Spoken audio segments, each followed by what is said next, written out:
आज हम भारत की आर्थिक कहानी के पन्नों को पलटने जा रहे हैं। हमारे पास सिविल सेवा परीक्षा की तैयारी के कुछ नोट्स हैं और थोड़ी जनरल नॉलेज की सामग्री। और इनके जरिए हम भारत की आर्थिक योजना के सफर को समझने की कोशिश करेंगे। हमारा मिशन आज ये देखना है कि भारत की आर्थिक सोच, वो जो पंचवर्षीय योजनाओं का दौर था, जहां दिल्ली में बैठकर पूरे देश का खाका तैयार होता था। हाँ बिल्कुल, उस दौर से आज के नीति आयोग के थिंक टैंक वाले अंदाज तक ये सफर कैसे पहुंचा। ये सिर्फ योजनाओं का इतिहास नहीं है, ये भारत के बदलते सपनों और चुनौतियों की कहानी है। सोचकर देखिए, एक वक्त था जब देश में अगला ट्रैक्टर कब बनेगा से लेकर सड़क कहाँ बनेगी, ये सब कुछ 5 साल के एक बड़े से प्लान में तय होता था। सब कुछ। और फिर अचानक 65 साल पुरानी इस व्यवस्था को बंद कर दिया गया। आखिर ऐसा क्या हुआ? चलिए इसी गुत्थी को सुलझाते हैं। जरूर। तो कहानी शुरू होती है 1951 से, आजादी के ठीक बाद। जवाहरलाल नेहरू प्रधानमंत्री हैं और देश के सामने सबसे बड़ा सवाल है गरीबी और पिछड़ेपन से कैसे निकला जाए। और जवाब मिलता है पंचवर्षीय योजनाओं में। पहली योजना 1951 में शुरू हुई। हमारे नोट्स कहते हैं कि ये हैरड डोमो मॉडल पर आधारित थी। अब ये सुनने में बड़ा टेक्निकल लगता है, आसान भाषा में इसका क्या मतलब था? देखिए, इसका फंडा बहुत सीधा साधा था। मॉडल कहता था कि विकास के लिए 2 चीजें चाहिए, बचत और निवेश। बचत और निवेश? हाँ, यानी देश जितना ज्यादा पैसा बचाएगा और उसे कारखानों, बांधों जैसी चीजों में निवेश करेगा, अर्थव्यवस्था का पहिया उतनी ही तेजी से घूमेगा। उस वक्त के लिए विकास की एक सीधी सपाट रेसिपी थी। मतलब बचत बढ़ाओ, निवेश करो और विकास पाओ। बिल्कुल। और उस समय देश के पास सबसे बड़ी चुनौती थी लोगों का पेट भरना, तो जाहिर है सारा ध्यान खेतीबाड़ी पर लगाया गया होगा। एकदम सही। उस दौर में हम अनाज के लिए दूसरे देशों पर निर्भर थे, बहुत बुरी हालत थी, इसलिए पहली प्राथमिकता कृषि को दी गई। और इसी के तहत वो बड़े बड़े बांध बने। हाँ, भाखड़ा नांगल और दामोदर घाटी जैसी बड़ी बड़ी सिंचाई परियोजनाएं इसी दौरान शुरू हुई, ताकि खेती के लिए पानी की कोई कमी न रहे। लक्ष्य एक ही था, किसी भी हाल में देश को अनाज के मामले में आत्मनिर्भर बनाना है। इंतजार, यहाँ एक दिलचस्प बात है। लक्ष्य 2.1% विकास दर का था और हासिल हुआ 3.6%। हाँ, ये उम्मीद से कहीं ज्यादा था। तो एक नए आजाद हुए देश के लिए जिसके पास कोई अनुभव नहीं था, ये कैसे संभव हुआ? क्या ये सिर्फ किस्मत थी? इसमें अच्छी किस्मत, मतलब अच्छे मॉनसून का भी हाथ था, लेकिन योजना का जो फोकस था वो भी बिल्कुल सही जगह पर था। अच्छा। जब आप अपनी सबसे बड़ी समस्या पर पूरी ताकत से वार करते हैं तो नतीजे दिखते हैं, और यहाँ वही हुआ। खेती को मिले जोरदार धक्के ने पूरी अर्थव्यवस्था को गति दे दी। शुरुआत तो कह सकते हैं जबरदस्त हुई। लेकिन फिर कहानी में एक बड़ा यू टर्न आता है। दूसरी ही योजना में, यानी 1956 में, फोकस खेती से हटकर कहीं और चला गया। बिल्कुल, कृषि से सीधे भारी उद्योगों पर। ये एक बहुत बड़ा दांव था, है ना? एक ऐसा देश जो अभी अभी अपनी आबादी का पेट भरना सीख रहा था, वो अचानक विशाल स्टील प्लांट बनाने पर अपना सारा ध्यान लगा रहा था। क्या उस वक्त इस पर कोई बहस नहीं हुई? अरे बिल्कुल हुई, और बहुत गहरी बहस हुई।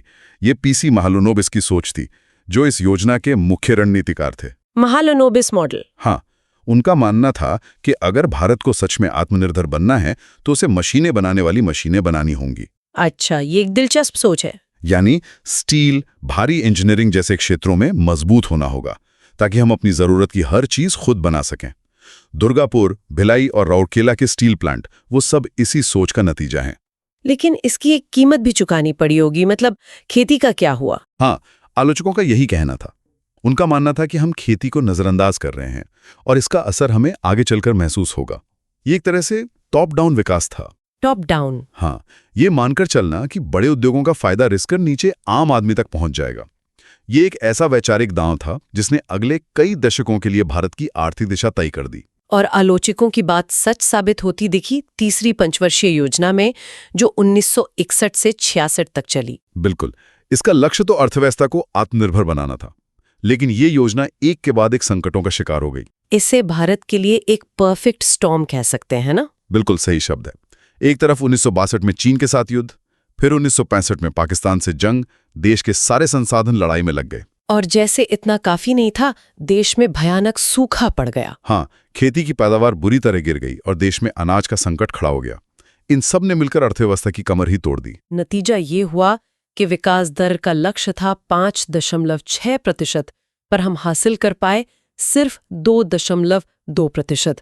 ये तो बहुत बड़ी नाकामी थी। बहुत बड़ी। तो 2 युद्ध और एक भयानक सूखा, तीसरी योजना पूरी तरह पटरी से उतर चुकी थी। ऐसे में देश के योजनाकार एक चौराहे पर खड़े थे। क्या वे उसी रास्ते पर चलते रहें या एक नया रास्ता खोजें? और यहीं पर कहानी में एक ऐसा मोड़ आता है जिसने भारत की किस्मत बदल दी, और इसकी शुरुआत खेतों से हुई। अच्छा? तीसरी योजना की विफलता के बाद सरकार ने एक तरह से पॉज बटन दबाया। 1966 से 1969 के बीच 3 साल तक कोई पंचवर्षीय योजना नहीं बनी। इसे योजना अवकाश या प्लान हॉलिडे कहा गया? हाँ, प्लान हॉलिडे। ये शब्द सुनने में ऐसा लगता है जैसे योजनाएं छुट्टियां मनाने चली गई थी। सही बात है, लेकिन असल में ये देश के लिए एक बहुत तनावपूर्ण और आत्ममंथन का दौर रहा होगा। बिल्कुल, ये छुट्टियां नहीं बल्कि एक इमरजेंसी ब्रेक था। अनाज का संकट इतना गहरा गया था कि हमें अमेरिका से गेहूं आयात करना पड़ रहा था। PL 480 स्कीम के तहत। जी, इसी संकट ने हमें हमारी रणनीति पर फिर से सोचने को मजबूर किया, और यहीं से 1966 में हरित क्रांति का जन्म हुआ। ये कोई योजना नहीं थी, ये एक तरह की आपातकालीन प्रतिक्रिया थी। मतलब एक ही मकसद था, किसी भी तरह से देश में अनाज का उत्पादन बढ़ाना। बस। और इसके लिए उन्नत किस्म के बीज, जिन्हें हम HYVs कहते हैं, रासायनिक खाद और बेहतर सिंचाई का इस्तेमाल किया गया। और इसका असर तो कमाल का था। हाँ, खासकर पंजाब, हरियाणा और पश्चिमी उत्तर प्रदेश में गेहूं और चावल के उत्पादन में चमत्कार हो गया। इसने भारत को खाद्य उत्पादन में आत्मनिर्भर बनाने की नींव रखी। और जब योजनाएं वापस पटरी पर लौटी तो उनका फोकस भी बदल चुका था। बिल्कुल। 5वीं पंचवर्षीय योजना, जो 1974 से 79 तक थी, एक ऐसे नारे के साथ आई जो आज भी भारत की राजनीति में गूंजता है। गरीबी हटाओ। हाँ, इंदिरा गांधी का दिया हुआ ये नारा। तो अब फोकस बड़े उद्योगों से हटकर सीधे सीधे गरीबी पर आ गया था। जी, इस योजना का मसौदा DP धर ने तैयार किया था, और इसका मुख्य जोर गरीबी उन्मूलन, रोजगार पैदा करने और सामाजिक न्याय पर था। अब ये माना जाने लगा कि सिर्फ विकास दर बढ़ाने से काम नहीं चलेगा। विकास का फायदा गरीबों तक भी पहुंचना चाहिए। बिल्कुल। इसके बाद की योजनाओं में भी ये ट्रेंड दिखा, जैसे 8वीं योजना में मानव संसाधन विकास पर और 9वीं योजना में सामाजिक न्याय और समानता पर जोर दिया गया। ये दिखाता है कि कैसे देश की प्राथमिकताएं धीरे धीरे बदल रही थीं। तो दशकों तक इस टॉप डाउन, मतलब ऊपर से नीचे की ओर योजना बनाने के मॉडल पर चलने के बाद 2015 में एक बहुत बड़ा और निर्णायक बदलाव आया। योजना आयोग को भंग कर दिया गया। हाँ, 65 सालों से जो संस्था इन सभी योजनाओं का केंद्र थी, उसे भंग कर दिया गया। ये एक बहुत बड़ा राजनीतिक और आर्थिक निर्णय था। दशकों से जो संस्था देश की आर्थिक दिशा तय कर रही थी, उसे अचानक क्यों हटा दिया गया? देखिए, इसके पीछे दोनों ही कारण थे, और ये आपस में जुड़े हुए थे। अच्छा। एक सबसे बड़ी आलोचना ये थी कि योजना आयोग एक साइज सब पर फिट नहीं होता वाले सिद्धांत को भूल गया था। मतलब दिल्ली में एयर कंडीशन कमरों में बैठे कुछ लोग ये तय कर रहे थे कि तमिलनाडु के एक तटीय गांव में क्या होना चाहिए और अरुणाचल प्रदेश के एक पहाड़ी इलाके में क्या होना चाहिए। बिल्कुल, जबकि दोनों की जरूरतें और जमीनी हकीकतें बिल्कुल अलग थीं। तो राज्यों को अपनी बात कहने का मौका नहीं मिलता था। बहुत कम। राज्यों को लगता था कि उनके हाथ बंधे हुए हैं और वे सिर्फ केंद्र से मिलने वाले फंड के लिए एक याचक बनकर रह गए हैं। और दूसरा कारण? दूसरा बड़ा कारण था 1991 के आर्थिक सुधार। बाजार खुलने के बाद निजी क्षेत्र की भूमिका बहुत बढ़ गई थी। ऐसे में एक केंद्रीकृत संस्था जो हर चीज की योजना बना रही हो, वो अप्रासंगिक होती जा रही थी। अर्थव्यवस्था बदल चुकी थी, लेकिन योजना बनाने का तरीका वही पुराना था। और इसी खालीपन को भरने के लिए 1 जनवरी 2015 को एक नई संस्था का जन्म हुआ, नीति आयोग, यानी national institution for transforming India. अब सवाल यह है कि ये योजना आयोग से अलग कैसे है? सिर्फ नाम बदल दिया गया या काम भी बदला? नहीं, ये सिर्फ नाम का बदलाव नहीं था, ये काम करने के तरीके में एक जमीनी बदलाव था। योजना आयोग का काम था योजना बनाना और राज्यों को पैसा बांटना। ठीक है। नीति आयोग ये दोनों काम नहीं करता।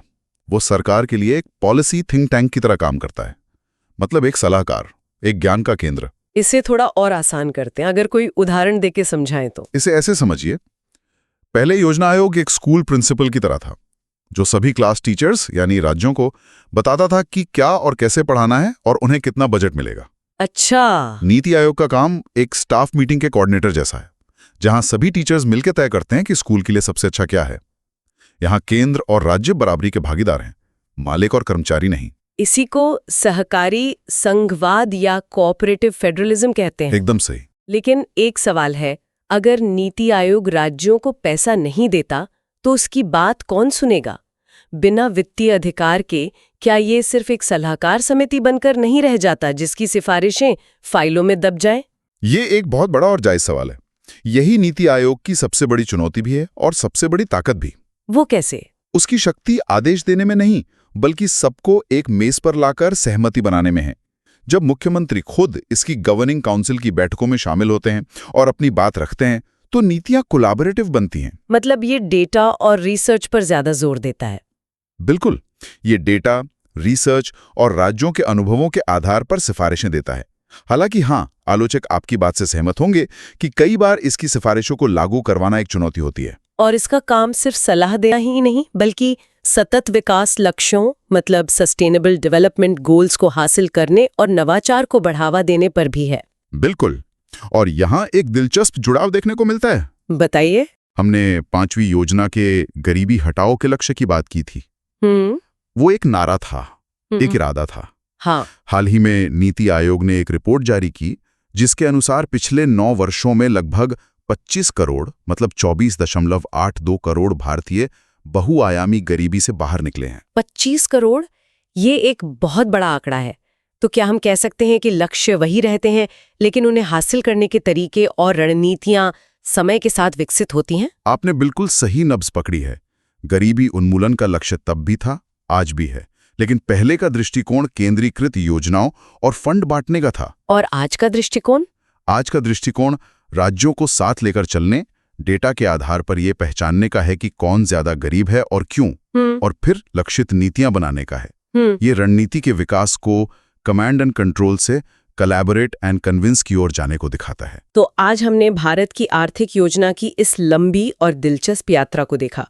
पंचवर्षीय योजनाओं के उस दौर से जहां सब कुछ केंद्र से तय होता था और एक निश्चित खाके पर चला जाता था, नीति आयोग के इस नए दौर तक जो सहयोग, लचीलेपन और नीतिगत सलाह पर केंद्रित है। हाँ, ये एक केंद्रीकृत योजना से एक विकेंद्रीकृत और सहयोगी दृष्टिकोण की ओर एक बहुत ही महत्वपूर्ण बदलाव है। और ये बदलाव आज की तेजी से बदलती और अप्रत्याशित दुनिया के लिए शायद ज्यादा जरूरी भी है, जहां आप 5 साल पहले से सब कुछ पत्थर की लकीर की तरह तय नहीं कर सकते। और ये हमें एक बहुत जरूरी सवाल पर लाकर छोड़ देता है। क्या?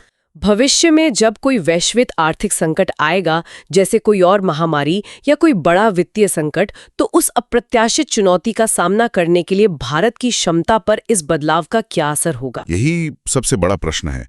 क्या नीति आयोग का लचीला और सलाहकार ढांचा, जो बदलती परिस्थितियों के हिसाब से खुद को ढाल सकता है, हमें आने वाले तूफानों के लिए बेहतर तरीके से तैयार करता है? या पंचवर्षीय योजनाओं का वो निश्चित और कभी-कभी कठोर लगने वाला ढांचा, जिसमें एक दिशा तय होती थी, ज्यादा मजबूती देता था? इस पर सोचना जरूरी है।